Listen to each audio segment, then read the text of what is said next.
Hello and welcome back to the CoSM Podcast. In this episode, I sit down with viral animator Danny Casale, aka Coolman Coffeedan. Danny is a self-proclaimed bad animator whose simple yet impactful videos have reached hundreds of millions of people around the world, making them laugh, cry, and think. Please welcome Danny Casale. Can you tell us your origin story? How did you get into making all these viral animations? Yeah, dude. So it's a very, I think, unorthodox way of getting your start. If I had to place a bet, I would imagine that the way it happened is not the way it typically happens, or it's the way it's supposed to happen, or it's the way it should happen. But it happened nonetheless, and I kind of just rolled with the punches along the way the Mm-hmm. past few years. But I always, made videos on the internet. I always created sketches, posted them on YouTube. I discovered YouTube when I was in fifth grade. So I'm like, YouTube and content creating and posting on the internet was always a part of my life. I always had a small little following throughout the years. I would get recognized at the local shopping mall in like 2010, 2011 for, my Justin Bieber hair swooped little cute boy face for, the comedy videos that I was making. But it never really reached that, apex level. It never really kicked up to that, like, okay, this is like, on path to become an actual brand, or this is like not actually paying any bills, or this doesn't really have Mm-hmm. any more potential than just like a little hobby, which is what it was at the time, until one random summer night in 2017 where I was the most lost on the internet and really with my creative voice. I didn't know what the hell I was doing. I was living in Brooklyn and Williamsburg at the time. Classic situation, living with four other dudes, doing freelance video to pay the bills on the side, but not really sure where I was going or what I wanted to do. And this is after 4 or 5 years of, not really posting anything on the internet, really searching and trying to find my voice. I had a dumb 3 in the morning idea, and it was, just a visual of like a snake, cartoon snake with a pink background.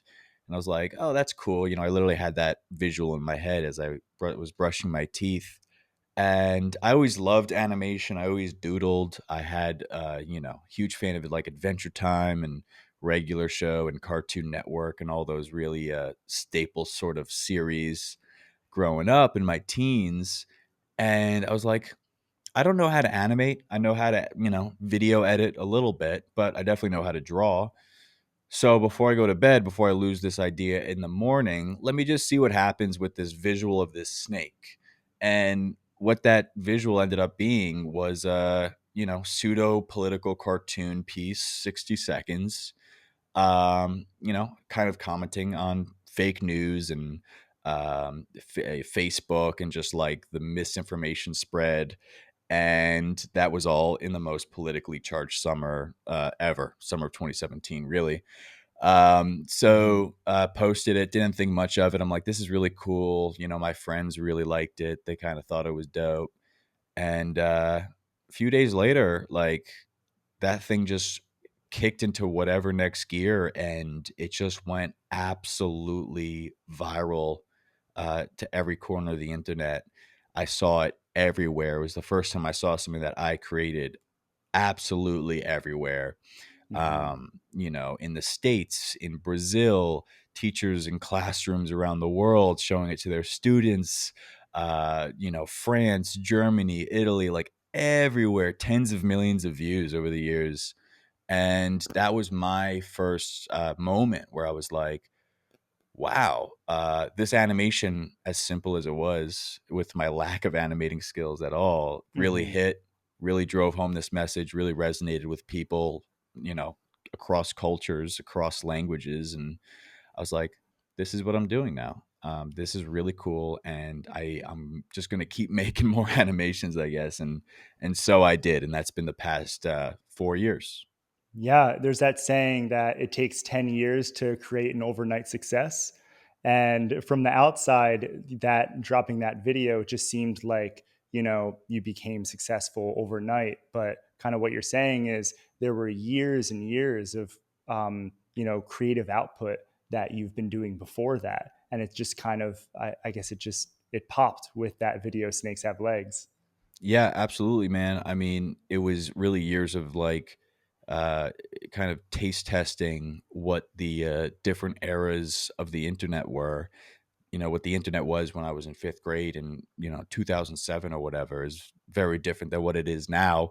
Many things have come and gone. Many trends have lived and died. But the quote that I think of when I talk about the overnight success of any creator is like the Picasso quote where he sketches on a napkin for somebody, and he's like takes him 10 seconds to do it, and he charges $10,000 for it. And the guy's like, "Wait, what? Why? It took you 10 seconds to draw on the napkin." And Picasso's like, "No, it took me 10 years." And it's like, yeah, like it takes Mm, time to hone in on your style and really finding your voice is probably the toughest part. So that just comes yeah. with time and trial and error and just like seeing what sticks. So it's Mhm. definitely been a journey, put it that way. Yeah. So once you quickly got this online audience and this online presence, how did that affect your output? Did you just think like, oh, this Snakes Have Legs video works. Let me do like more of the same thing, or like how did? And of course, the kinds of videos you make evolved. Like the Snakes Have Legs video, it's kind of like a goofy, funny video. But then I've noticed you start to make more like uplifting videos and positive videos. So when you came upon this audience, did you feel a responsibility to make uplifting content? Yeah, it's interesting because it did start out almost accidentally uh uh poignant. I've never used that word in my life. I don't think. I think I'm using it correctly. I was making some good like points driving home. I mean, an animated piece about uh fake news is no light topic to Mm, cover, and being that my first animation, and then coincidentally lucky enough for me, my most viral hit to date, it kind of teed me up for like, okay, like I could kind of do anything from here because like this isn't gonna box me into just doing like cover pieces, things about fake news or whatever. Like it's mhm, animation. At the end of the day, it's a skit about a snake saying like, "Hey, that's some dumb shit. Don't believe everything you read on the internet." Like it was covered in very layman's terms. It was very goofy at the end of the day. So I was like, I'm just gonna keep making animations. Whatever ideas come to my head, I think people are going to enjoy it. mm, And this the core audience slowly built. Like I would do like random animation here about that feeling when you keep making the same mistake over and over again, or a random animation here, like that feeling when like that first cup of coffee hits, and it's just like, or like that feeling when like you see someone you're attracted to, and how awkward it is to like try to talk to them, like stuff like that, super relatable, stuff that everybody kind of has experienced in their day to mm, day. But it wasn't until a few months in, when I was at maybe 50,000 followers on Instagram, which just happened so quickly, really just 3-4 months of posting a few animations. But it wasn't until I had that core audience when, like you said, I felt this sort of innate responsibility to directly possibly affect people's days, and their outlook on the day, and how they're processing events, more specifically tragic events, which is when I did my first really like positive video, trying to hopefully put a more a positive tinge, like bringing brightness to like so people's social media timelines in the midst of negativity. Because right mm, after the Las Vegas shooting in 2017, I I'm at the gym and I'm like looking at all the TV screens, and it's just like horrible footage after horrible footage. It brings the whole nation down, and everybody's fighting and about gun laws, and everyone's just mourning. Like, it's just like a massacre of innocent people, and I'm like, I have this horrible feeling, as I always did. But anytime something terrible in the world happened, but the main difference was now I had a platform to maybe do a little something about it and play my little part in it. And so I was still going to college at the time, and it was like, damn, I could either go to class right now or stay home. It was kind of like my Spider-Man moment. It was like skip class, stay home, and hopefully do something about this in the littlest way I can, which is use my platform for good. And I made this character called who has since been named Blue Dude, who kind of talked everybody through this horrible moment in Mm. America, but really in the world, where it was like, um, there's a lot of bad in the world. There's a lot of bad people for sure, but you have to remember that the world is mostly good. And then this character takes you through those things, as little as they are, as often as we overlook them. Things like smiling babies and the smell of bakeries and the taste of watermelon in the summertime, those little things that we take for granted, that feeling when your crush says your name, like he takes you through that. And, there's brilliant, like lo-fi music in the background from a really talented artist named Idealism, and calming visuals of like, nighttime city, time lapse, and this animated character just, again, this was the second bump of virality where he took the world by storm. And Mm. I was very pleasantly surprised to see a lot of people were getting a lot of good out of that video, whether it was victims of that horrible day, or whether it's somebody in India who got their heart broken or got bullied, or they just carried across so many different um, contexts, where it kind of, again, like appealed to that just universal human emotion about, listen, bad shit happens. It's always going to happen, but you got to remember that the world is mostly good and there's so many good people out there. And so that messaging just really landed, and I'm happy it did, because I don't know, I dropped out of college essentially for that video. Hmm. So I really just like, stayed home from school, and a few months later I actually stopped going entirely because of the success of the past few months. So I was really happy to just see that angle of the animations, the whole mental health and positivity angle, hit Yeah. just as hard, and appealed to just as many people, because that's when I was like, okay, this actually is a bigger mission here. There's something bigger to do here. Yeah. And there's something so simple about Blue Dude that it really seems like the simplicity of that character lets people drop their guards a little bit and just kind of be receptive to a positive message like that.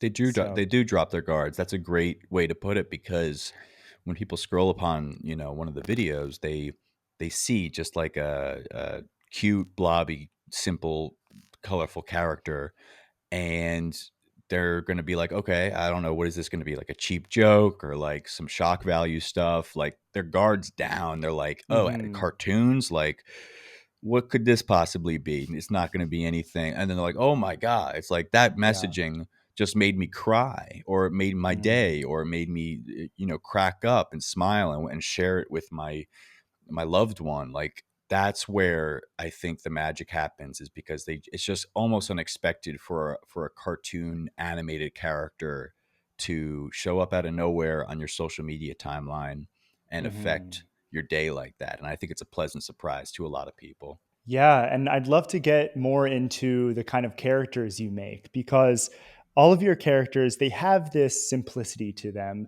not just in their visual representation, but their personalities as well. It seems like they are an embodiment of a singular emotion, similar to Disney's Inside Out. And I'm wondering, Do you ever feel like your characters are aspects of your own psyche? Yeah, for sure. I mean, it's it's kind of like the Winnie the Pooh trope where every character is a representation of a different mental disorder. There's Mm. depression, there's bipolar, there's ADHD, and all those characters reflect that and embody that, represent those different parts of mental disorders that in a very cute and innocent way, where upon viewing it, if you're a kid, you're not going to pick up on those kind of more intense, more real undertones and meaning behind it.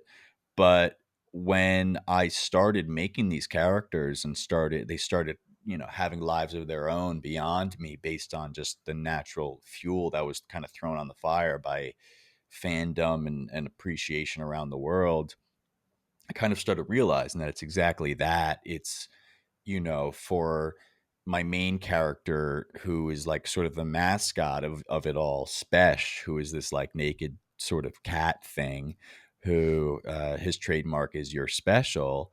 That's Mhm. kind of me leaning into my positive, optimistic side of me. That part of me that uh, hopes to be a leader in some way and hopes to make people feel real good about themselves and see the light in a way, see the positive side of things, say, hey, don't worry, like we're going to figure it out.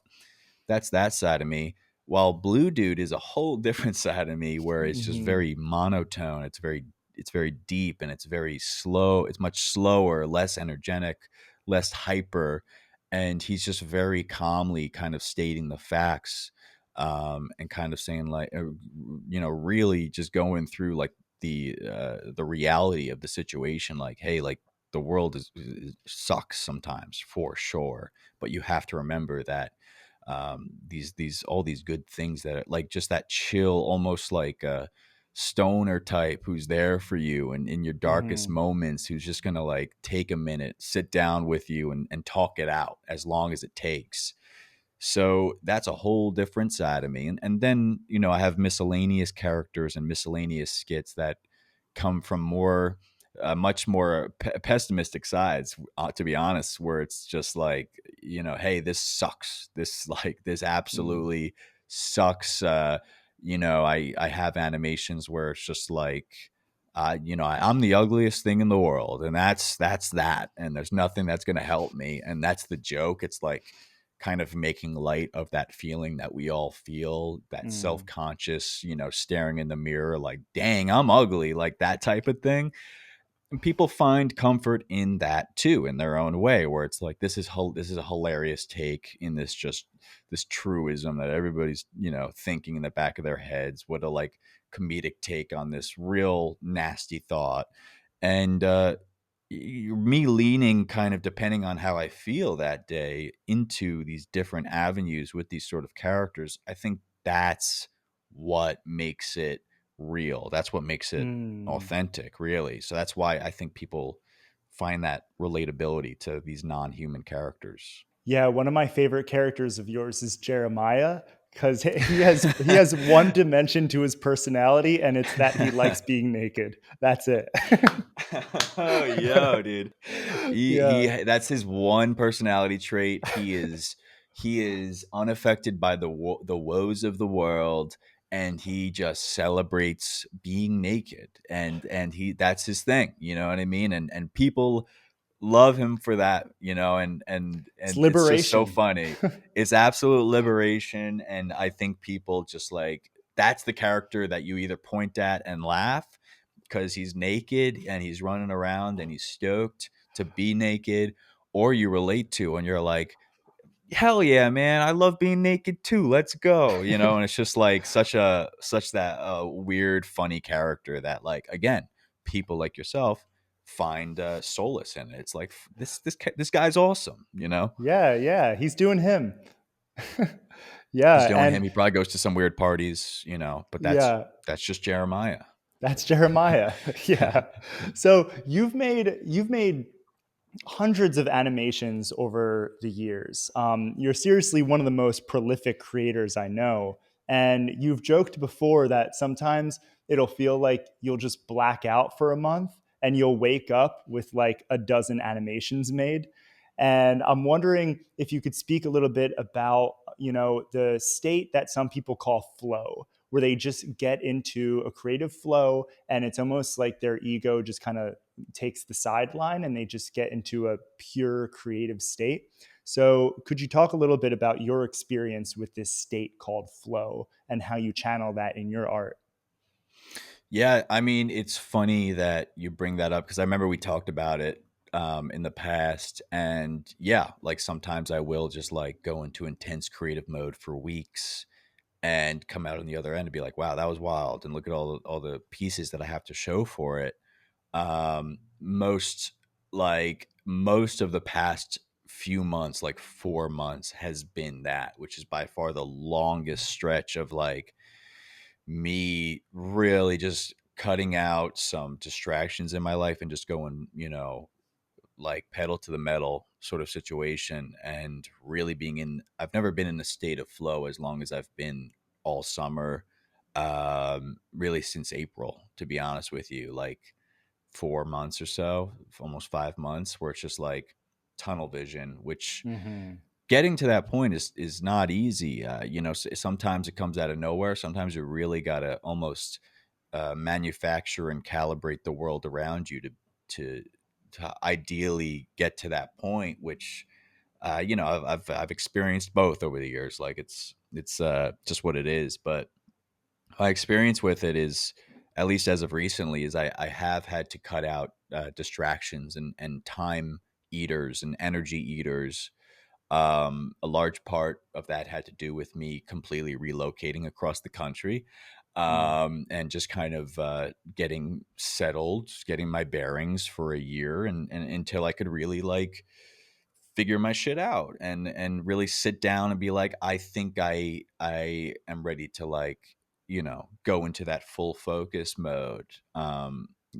So if you're someone like me who is directly and incredibly affected by their environment, Mm. creatively, like, or even just energy wise, like if you're living somewhere and it just brings down your energy, you're definitely not going to be able to be creative. So I'm so affected by just my surroundings, and sometimes it seems like once every few years I completely have to pack up and relocate in order to Mm. manage that, because I just get into a rut very naturally. So I'm in California right now. I've been living here for almost 2 years. I'm in LA. And, this is after my whole life growing up in New York. So it was like, dang, I'm really just going to like start my new life, I guess, in a different land and kind of Mm-hmm. start from square one in a way, learning the new lay of the lands, making new friends. But it's exactly what I needed to get into this kind of flow 2.0 state of my life, because it's just not it's not doable if I didn't do it, to be honest with you. Mm-hmm. So I guess what I'm saying is flow, to really achieve it, I think takes you really taking a hard look at your life and being like, what's working and what's not working? What can I cut out? What's going to be easier to cut out? What's going to be harder to cut out?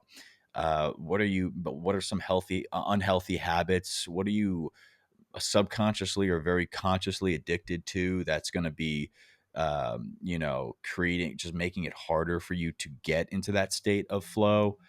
And literally kind of just like tinkering with your life and practicing the type of person that you ideally want to be, Mm. so that there's that better tomorrow. And I honestly think as you start identifying that and seeing what's going on in your world, your little universe, and just kind of perfectly tuning it up, so that it's Mm. just like it attracts that flow state easier. I think that's when you're in a good spot, and that's what I spent a majority of honestly the past 2 years doing. I mean, Corona put us all in that situation where it made us look at ourselves real hard, Mm. Yeah. because we had nothing else to do. So that's I think that's why I've been so focused these past few months, is because of exactly that. Mm. Amazing. It shows in your work, man. Thank you, And man. yeah, yeah. And with, you mentioned moving to LA after having been in New York for so long, and you were in Brooklyn for years. And both Brooklyn and LA are both places that a lot of artists are drawn to. And now that you have experience in both cities, how would you compare and contrast the creative spirit of both of those places? New York is very good for someone who is just starting out. New York is going to be endless fodder for your creativity, endless fuel for your hustle. You could live like a, a damn hobo and it'll be cool. You know what I mean? You could Mm, live so basic needs, roof over your head, ramen every night, and you'll still have that New York experience. The city will still be your playground at the end of the day, mm, and that's uh that doesn't cost money. mm, That's just endless experience for free, and you'll make incredible friendships, and it builds incredible character in you because um you'll be exhausted and you'll still have to figure out how to get home on the subway when it's only running local and you're in Harlem and you got to get over to Wall Street, and it's like the fuck, like, how do I figure this out? Like, it's and you're drunk and you're crying and it's it's raining and it's all that stuff builds character, and I'm so glad that you know you were there with me, man. Like, it's just mhm, very good place to be in your late teens, early 20s as you start figuring out this whole adult thing. Like, as you start going out there in the world on your own. I went to college in downtown New York City, and then I lived in Brooklyn for a bunch of years after that. It's just like, you could be dropped from a plane and land anywhere in New York City, any borough, and you'll be within a block or two of an incredible experience waiting to be had for you, whether it's a coffee shop, a bar, an underground jazz concert show, like a rooftop party, just some random guy doing magic tricks on the Delhi street corner. Endless possibilities, and that's some, like, if you're looking to get your start, New York City is the place to go. Now, to almost completely fast forward to where I'm at now. It got to a point personally where I found it once I had something going for me with the animations after 2 years or so, and it continued growing. And I got more ambitious with what I wanted to do. I wanted to throw events. I wanted to start making clothes. I wanted to start pitching TV shows. New York actually started to feel a little slow for me. I mm, started to feel stuck. mm, I wasn't able to move nearly as fast as I wanted to, you know, in a very physical manner. Like, I was like, I need to be there right now, but it's going to be either a 35-minute Uber ride or a 40 to 50-minute subway. And it just was very unsustainable for me. Like, I just couldn't. mm, It was getting to my head, and just walking was not fast enough, and it was purely the physical nature of things, like having to, like, mm, the rain, having to gear up and like find an umbrella and having to just get wet and show up to a meeting wet. Like, I just couldn't wrap my head around it. Just didn't sound productive and efficient to me mm, anymore, and I started getting real down about that. Winter always got me depressed naturally, just my entire life. So that was like a whole thing every year. And I wasn't happy, to be completely honest with you. I wasn't happy mhm, anymore. And I found less and less things that I felt would keep me in New York. So mhm. totally by accident, I ended up in LA. I moved here for a few months at the start of 2020, and my plan was to go back to New York and find a spot in Manhattan in March of 2020, and then the world fucking ended. So I just kept extending my shit month to month, and eventually I was like, I've been here 8 months, I might as well get a lease. So I moved all my stuff across the country, but I am much more healthy out here. I'm much more focused out here. I live alone, and I'm building up this new network of people out here that are just Mhm. uh, uh, differently minded than East Coast. You know, it's Hmm. not a better thing. It's not a worse thing. It's just different priorities, more in line with what I'm trying to do at this part of my career.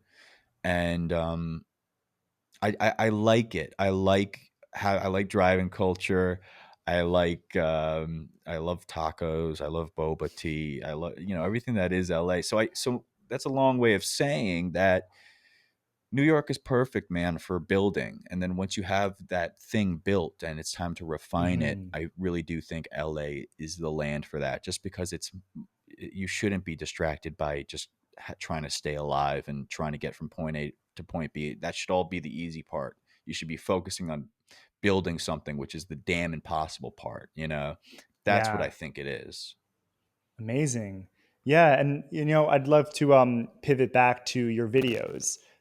So you've made hundreds of animations, and you've seen some go viral and maybe some not. And I'm wondering, after years of seeing what works and what doesn't, what are some basic patterns that you've seen that go into like one video success over another, like, or what makes it viral, what makes it successful or relatable, like what are just some patterns that you've seen make your work successful? It's very character driven at this point. Like people really consistently love Blue Dude. They love his voice. They love his messaging. They love, you know, I had a video of him recently watering plants, and it's like it's very important to water your plants. And then he ties it to it's very important to take care of yourself, you know, like simple messaging that's told in a very calming manner. And Mm. you know, at the end, the plant says something kind of off color, and it's just funny to like watch on loop. So, Yeah.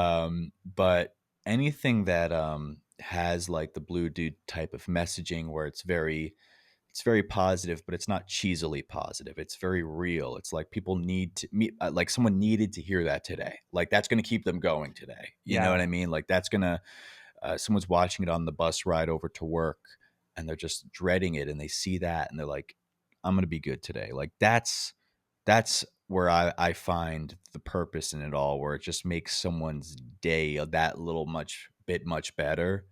Hmm. And I think that's what at least the videos that do that sort of messaging, like, hey, you're good, take care of yourself, focus on yourself, don't stress too hard. That message always lands. Yeah, and aside just from the content or maybe what the character is saying in the video, something that I've noticed when I'm scrolling on Instagram, your videos always are really loud and they really hit me just from the bright colors. Do you put thought into the colors you use, like in terms of it being vibrant or a certain color portraying a certain thing? Absolutely, dude. That's all I think about. I think the whole color palette is what made uh you know, my page is different and pop. It's Mm. a bunch of neon, it's a bunch of pastel. It's my whole book cover is case in point. Yeah. Boom, all those colors, like, you know, neon pink on the back. Like this is my Hmm. whole, you know, you see my painting behind me, same deal. Like it's very pop. It pops off the page, it pops off your phone, it pops off a canvas, it pops off a book. Like I've always been a fan of these colors, and I think once I got into digital art and animation, that was me realizing like, ooh, these colors really stand out just from like, you know, if you're scrolling on Instagram or TikTok and it's just like mostly live action videos, humans, people, models, whatever, and then you come across an animation of mine, it just blows up off the screen. It sets itself apart from the crowd, and that's what I think appealed to me early on. I was like, I love how different this is, and how it just gives it its own little stage. You know, it separates it from the rest, and it's cool to Yeah. look at. It's very like it's eye candy in a way. Yeah, totally. And now you've just mentioned you've branched out into writing a book. And I'd love to ask you about that. What was your motivation for writing a book? And what were you able to do through that medium that you've never been able to do before? Yeah, I mean, so the book is called Your Special Advice for Humans, and the title, being your special, my catchphrase for the main character that has kind of come up time and time again over the years. This character named Spesh, who just reminds the viewer that they are exactly that. They're special. They're unique. Send this to someone who needs to be reminded of that. And then the advice for humans kind of subheading is really like a consolidated explanation of what I've been doing with my animations for all this time. Hmm. It's these non-human characters teaching humans how you could be a better you and how you could go about life a little easier and a little calmer and get this motivation and inspiration and love, when really it's like the most human sort of emotions and connections are happening from the most non-human creatures. Like, this guy ain't human, blue dude ain't human, none of these guys are human. They're just blobby creatures, and colorful and bright creatures that are appealing to so many people. Hmm. And so when I got the opportunity to write a book, which I always wanted to do, and it was kind of a weird timing and opportunity where it was literally the start of it was like maybe a few days before lockdowns in March of 2020 is when I locked in my first book deal, where I was like, here's my pitch. It was to Penguin Publishers. Here's my pitch for a book. Let me know what you think. And they came back and they said, let's do it. We love it. And Nice. I just got right. And then lockdowns happened. And I was like, honestly, this is going to be just the ultimate like thing to keep me occupied, which is just Hmm. writing a book. And I did exactly that for a bunch of months and finished the manuscript around August of 2020. And then it's kind of been a year of illustrating and production and making sure the book looks real great. And now it's finally Hmm. going to be available in November. It's on pre-order right now, but that was the whole kind of idea around it, which is like, let's do what I've been doing in my videos for the past few years in my animations, and tell it through new stories, have some of the old loved characters introduce some new characters in this wild adventure of a book. And it gets really meta in certain chapters. Like there's this one chapter where they discover a time machine and they go back in time. The main characters go back in time, and they just learn a ton of stuff, and then they go forward in time and they meet the older version of themselves. They meet their like long bearded older versions of themselves sitting on a porch, and they get to talk to their older versions of themselves. Wow. And the older people versions of themselves tell them like, look, like, you didn't waste your life. Like, I'm so happy right now, you did everything that you needed to do. I only wish that you spent less time being self-conscious or spent less time dwelling on the negativity, so that we had more opportunity to live life and live in the now. And it acts as that reminder to do exactly that, which is to not get distracted with your insecurities, and not let those take over your life, and not focus on negative news, or like just celebrate the now and celebrate your life while you have it. And then right after that, there's like a chapter about the right way to make a bowl of cereal. And it just goes Yeah. straight back to like the comedy, and just the simple nature of like, okay, like it's cereal first, then milk. If you do it any other way, you're crazy. Yeah. But and everything in between, there's chapters about how to deal with loss, and how to make sure you're going the right direction in life, and doing things that make you feel good, and really just like some random joke chapters that like break it up real fun. But it's wild, like, and it's all told in this like very physical, old fashioned media of a book. And it's just really crazy to see everything, all my little guys like printed. The fact that Yeah. I get to hold it in my hand is a really good feeling, man. It's a really good feeling. Yeah. Well, congrats for breaking into a new medium, and it'll be available on November 2nd, right? Available November 2nd. You could pre-order it now. Yourspecialbook.store. And it'll be my first, thing in stores come November. It'll be in Barnes and Noble.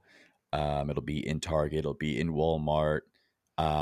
So I just hope, man, my goal with this book is the way I've been picturing it for 18 months of working on it is someone's walking down the book aisle or the aisle at Target or scrolling on Amazon.com and they're just like, yo, what is this book that's popping out on the page, this bright colored book with these characters on the front and this messaging saying you're special, like what is it?